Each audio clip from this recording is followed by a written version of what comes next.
നമ്മൾ പൊതുജനം സ്പീക്കിങ്ങിൽ ഇന്ന് തുരുത്തിന്റെ ശബ്ദമാണ് കേൾപ്പിക്കുന്നത്. കഴിഞ്ഞ കുറച്ച് ദിവസങ്ങളായി വെള്ളമില്ല. ഇല്ല, ശാസ്താംകോട്ട ലൈനിൽ അവിടെ ചവറ പാലത്തിൽ വെള്ളം പൈപ്പ് ഇടിഞ്ഞു പോയല്ലോ. അതിനുശേഷം പിന്നെ 8 ദിവസത്തോളം, കഴിഞ്ഞ ഞായറാഴ്ച മുതൽ ഈ ഞായറാഴ്ച മുതൽ വരെ വെള്ളം ഉണ്ടായിട്ടില്ല. പക്ഷേ തുരുത്തിൽ ഞങ്ങൾക്ക് വെള്ളമില്ലാതായാൽ അത് ഭയങ്കരമായൊരു പരിമിതിയാണ്.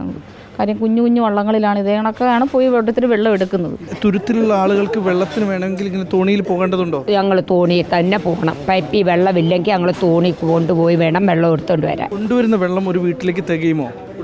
ഇല്ല, കൗൺസിൽ കൊണ്ടുവരുന്ന വെള്ളം നമുക്ക് തികയത്തില്ലല്ലോ. നമ്മളൂടെ പോയി അതെടുക്കുമ്പോൾ നമുക്ക് നമുക്ക് തുണിയിടണം, കുളിക്കണം, എല്ലാ കാര്യങ്ങളും ചെയ്യണ്ടേ. ചവറപ്പാലത്തിൽ നിന്ന് നമുക്ക് മാത്രമല്ല, ശക്തികുളങ്ങര, നീണ്ടകര, കാവനാട് അങ്ങോട്ടുള്ള എല്ലാ വീടുകളിലേക്കും പമ്പിങ് നടക്കുന്നത് ചവറ ഈ മെയിൻ ശാസ്താംകോട്ട പൈപ്പ് ലൈനിൽ നിന്നാണ്. അതിൻ്റെ മെയിൻ പൈപ്പ് ലൈനാണ് ചവറ പാലത്തിൻ്റെ മുകളിൽ നിന്ന് പൊട്ടി വീണത്.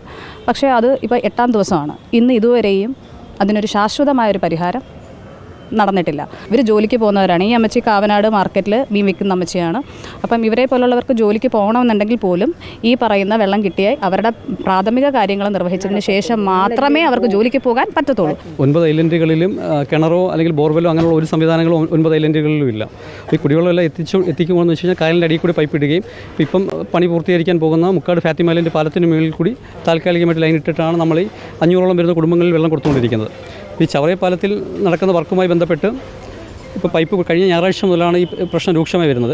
താൽക്കാലികമായി ഒരു കണക്ഷൻ കൊടുത്ത് ഒരു 10 ശക്തികുളം സോണിൽ ഏകദേശം ഒരു 200ഓളം വീടുകൾക്ക് താൽക്കാലികമായി വെള്ളം എത്തുന്നുണ്ട്. പക്ഷേ ഒരു 10-15,000 വീട് കിടക്കുന്നിടത്ത് 200 വീട്ടിൽ വെള്ളം എത്തിയിട്ടെന്ന് വെച്ചാൽ ഒരു തരത്തിലും പ്രയോജനം കിട്ടത്തില്ല. നമുക്ക് തുരുത്ത് മേഖലയിൽ 9 തുരുത്തുള്ളതിൽ പുത്തൻതുരുത്തിൽ മാത്രം ഒരു 10-20 വീടുകൾക്ക് വെള്ളം കിട്ടുന്നുണ്ട്. ബാക്കി പൂർണ്ണമായിട്ടും കുടിവെള്ള പ്രശ്നം ഭയങ്കര രൂക്ഷമായിട്ടാണ് നിൽക്കുന്നത്. തുരുത്തിൽ മാത്രമല്ല, ശക്തികുളങ്ങര പഞ്ചായത്തിൽ, നീണ്ടകര പഞ്ചായത്തിൽ, ചവറയുടെ വിവിധ ഭാഗങ്ങളിൽ വെള്ളം ലഭ്യമല്ല. അപ്പോൾ ശാസ്താംകോട്ടയിൽ നിന്നുള്ള മെയിൻ ലൈൻ, ആ പാലം തകർന്നത് മൂലം ഉണ്ടായ തകരാറാണ് ഈ വെള്ളം ലഭ്യമല്ലാത്ത ഒരു സ്ഥിതിവിശേഷം ഉണ്ടായത്. കരയിലുള്ള മേഖലകളിൽ ടാങ്കറിൽ വെള്ളം കൊണ്ടുവന്ന് കൊടുക്കാൻ കഴിയുന്നുണ്ട്. തുരുത്തിലേക്ക് നമുക്കതിന് കഴിയുന്നില്ല എന്നുള്ളൊരു പ്രശ്നം ഉണ്ട്.